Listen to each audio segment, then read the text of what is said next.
ভাই মানে শুধু একজন অভিভাবক নয়, যে হাত তোমাকে প্রথমবার হাঁটতে শিখিয়েছে, যে চোখ তোমাকে প্রথমবার সুরক্ষার অনুভূতি দিয়েছে, সে তোমার ভাই।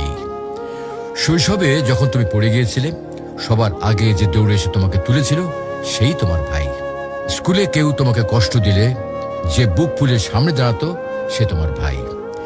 বাইরের পৃথিবী হয়তো ভয়ঙ্কর, কিন্তু ভাই থাকলে মনে হয় কিছুই হবে না।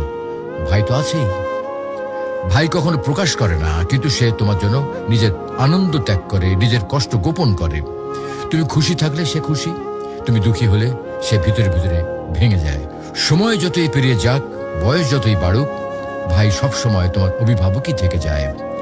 বিয়ের পরেও দূরে থাকলে ফোনে শুধু একবার বলবে, ভাই আমার একটু সমস্যা হয়েছে, আর সে দেরি না করে তোমার পাশে হাজির হবে।